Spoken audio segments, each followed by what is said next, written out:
Hey guys, how are you all? स्वागत है आप सभी का toppers talk with Unacademy के अंदर। मेरा नाम है विवेक सोनी और आज जो शख्सियत हमारे सामने मौजूद है वो है लोकेश सोनी जी। इन्होंने आरएसएम एसएसबी एलडीसी का जो एग्ज़ाम हुआ था उसके अंदर 214वीं रैंक हासिल की है और वर्तमान में डिस्ट्रिक्ट कलेक्टर टोंक में कार्य कर रहे हैं। आइए जानते हैं लोकेश जी से कि कैसा इनका पारिवारिक परिदृश्य है, कैसा माहौल है, पढ़ाई का माहौल है कि नहीं है, कहाँ से ये बिलोंग करते हैं, कहाँ से इनकी स्कूलिंग हुई है, कितने मार्क्स इन्होंने एक्वायर किए, सारी चीज़ें हम इनसे पूछेंगे। तो आइए मिलते हैं लोकेश जी से। लोकेश जी अपने बारे में कुछ बताइए कि कहाँ से आप बिलोंग करते हैं, कहाँ से आते हैं, पारिवारिक पृष्ठभूमि कैसी रही, पढ़ाई-वढ़ाई कैसी हुई आपकी सारी चीज़ें? जी, पहले तो मैं विवेक जी का धन्यवाद बोलना चाहूँगा मुझे मंच दिया ये बताने के लिए। वेलकम। और मेरा नाम लोकेश सोनी है। मैं बेसिकली तो दौसा डिस्ट्रिक्ट में बांदीकुई वहाँ से बिलॉन्ग्स करता हूँ। ओके, अब मेरे स्कूलिंग हुई 6 तक की बांदीकुई हुई, दौसा डिस्ट्रिक्ट में पड़ता है। फिर मेरे पिताजी एक्सपायर हो गए 2011 में, उसके जी, बाद हम टोंक में आके रहने लग गए। जी। तो मेरी 6 तक बांदीकुई और 6 के बाद अभी ग्रेजुएशन यहीं टोंक में हुई है। अभी मैं फाइनल ईयर का एग्ज़ाम दिया है मैंने। हुँ। और मेरा एक बड़ा भाई है, मुझसे 1 साल बड़ा है और मेरी मदर है बस। छोटा-सा परिवार है, हम 3 जने हैं मेंबर। परिवार में एजुकेशन का माहौल कैसा रहा है? भैया क्या करते हैं आपके? बे मेरा बड़ा भाई है, 1 साल बड़ा है, वो भी अभी कॉम्पिटिशन एग्ज़ाम की तैयारी कर रहे हैं, पटवारी के एग्ज़ाम की। ओके। मैं मेरे साथ ही है बिल्कुल, जैसे मैं 12th में था, वो भी 12th में थे। अब हुँ, हमारी एक साथ ही ग्रेजुएशन पास हुई है, ओके। दोनों की। यानी कि कोई पहले से कह नहीं सकते भाई, कोई ऐसा माहौल था। मेरे पिताजी की भी एक दुकान थी हुँ, और हमारे चाचा-ताऊ किसी के घर में कोई ऐसा माहौल था नहीं। हुँ, बट ये था ना भाई, देखा हमने भाई पिताजी पापा है नहीं, अब एक जॉब लगना तो बेसिक नीड है अपनी, तो फिर इसके लिए ग्रेजुएशन वास्ते मैंने तैयारी की। जी, जी, जी। लोकेश जी, अभी तो मैं कह सकता हूँ कि आपकी ग्रेजुएशन भी नहीं होगी, क्योंकि जैसा आप बोल रहे हैं कि आपका फाइनल ईयर चल रहा है। हाँ, अभी तो जी, जी, जी, बिल्कुल, अभी आपकी तो मेरी एज फाइनल क्या ईयर का है? एग्ज़ाम दिया ही हूँ मैं। लोकेश जी आपकी एज अभी क्या है? मेरी एज है 19 साल 3 महीने। 19 साल 3 महीने में आप अपनी फर्स्ट जॉब लग चुके हैं। क्या बात है, क्या बात है। वेरी, जी, वेरी गुड। बिल्कुल। बहुत ही शानदार उपलब्धि है थैंक यू, आपके लिए। Thank you. बहुत बढ़िया। जी, वो है बस अब सुन ली। लोकेश जी, एक चीज़ मैं आपसे पूछना चाहूँगा कि 19 साल की उम्र में जी, बच्चे खेलने-कूदने में ध्यान लगाते हैं, घूमने-फिरने में ध्यान लगाते हैं, इधर घूमते रहते हैं, चलो यार आज वहाँ जाके आते हैं, चलो इस पार्क में घूमते हैं, चलो हाँ, ये हाँ। खाते हैं, वो खाते हैं। आपको कहाँ से ये मोटिवेशन मिली कि नहीं यार मुझे एग्ज़ाम पास करना ही है और अच्छा रैंक लेके आना है और कैसे आपने तैयारी की, कैसे आपने आप को प्रिपेयर किया? क्योंकि 12वीं के बाद एक बच्चे को मतलब पता नहीं होता कि क्या करना है, कैसे करना है। आपको किसने गाइडेंस दिया और कैसे आपने तैयारी की? जी, बिल्कुल।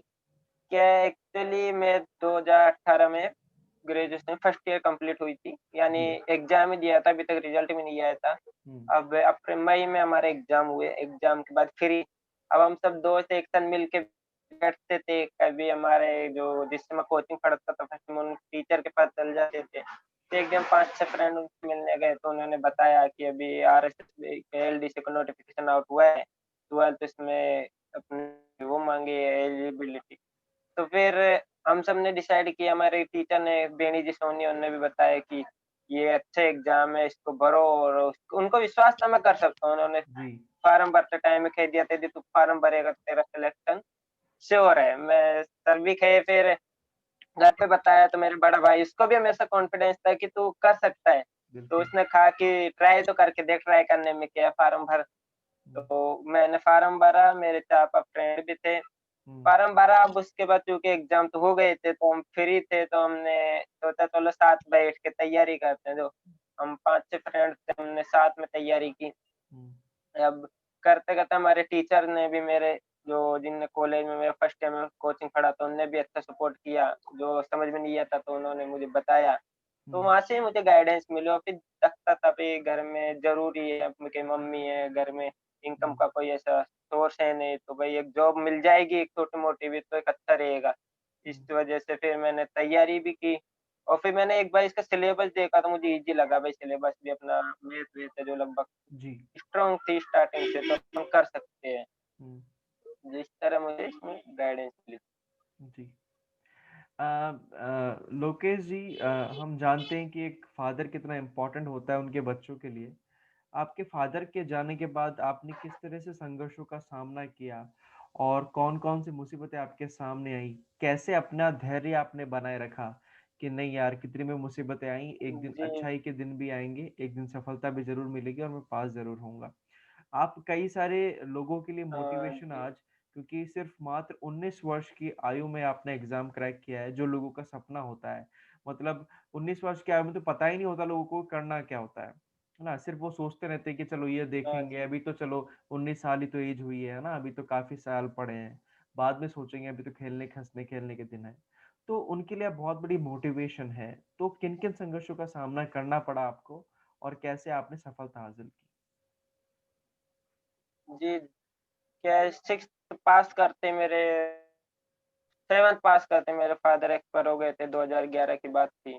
जी। अब मेरी माताजी ने हमारी दुकान थी वो बंद करनी पड़ी पापा के एक्सपायर होने से। मेरी किसकी माताजी थी दुकान जो थी? सोना एक चांदी? प्राइवेट कॉलेज में सोने-चांदी की जी, जी। सोने-चांदी की, जी, सोनार की। जी।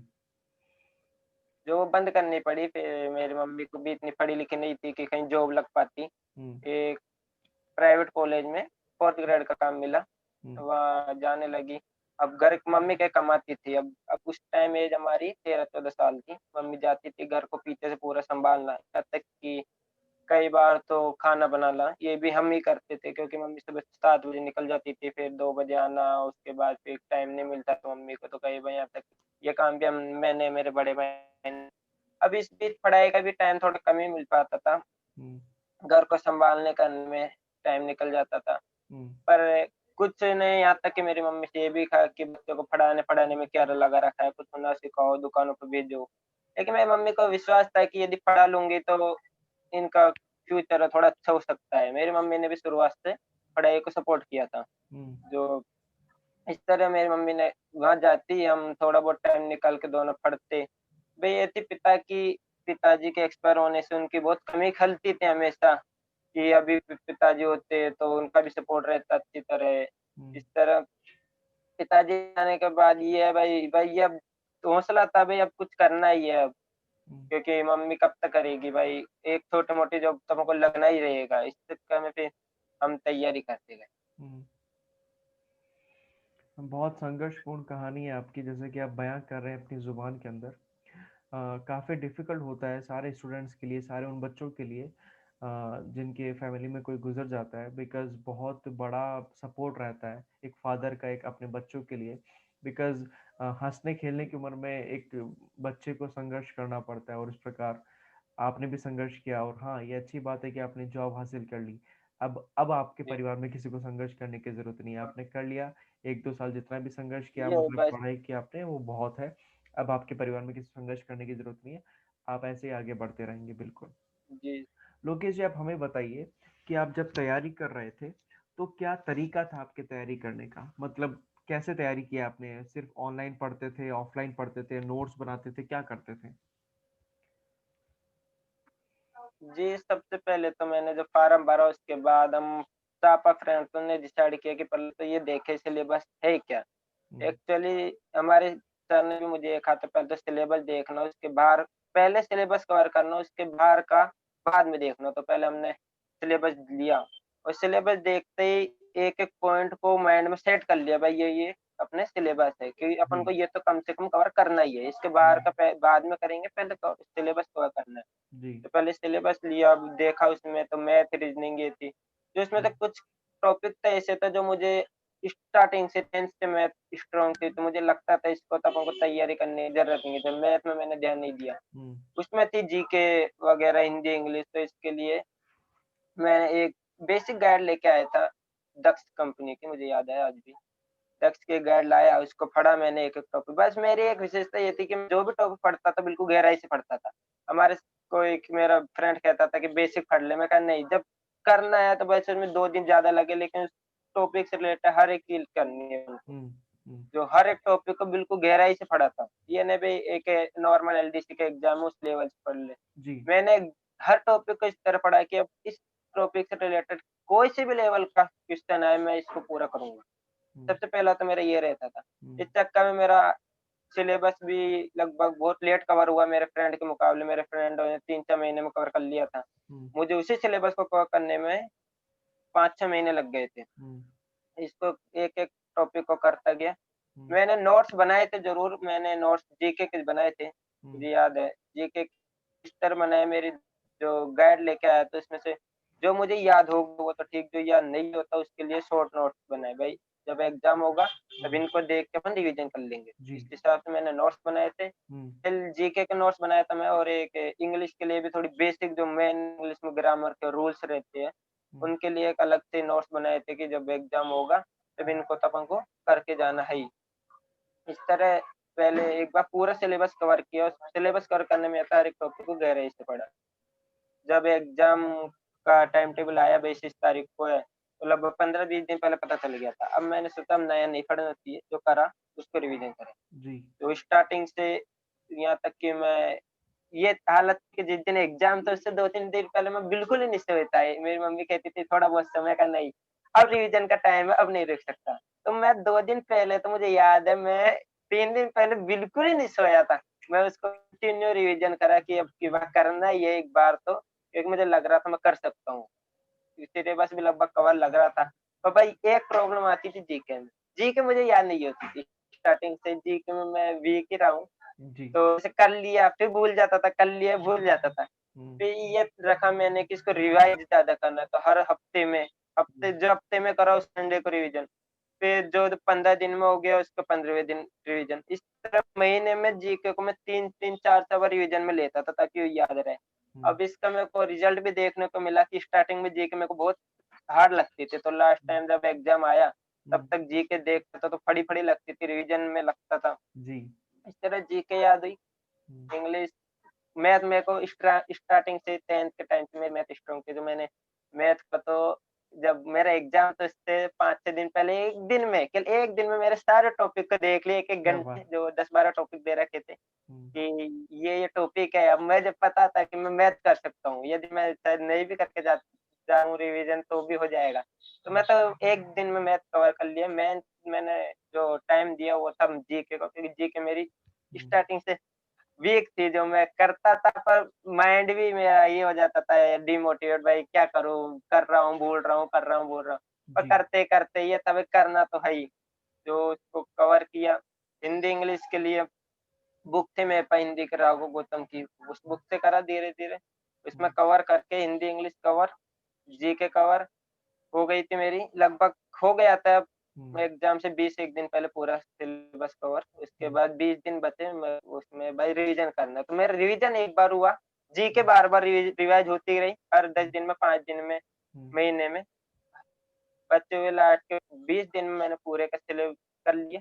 एग्ज़ाम देने गए, एग्ज़ाम जयपुर सेंटर आया था, मेरा भाई भी मेरे साथ गया था। हुँ, उसको तो बिलीव था पहले से ही, वो कहता था तेरा सिलेक्शन श्योर है।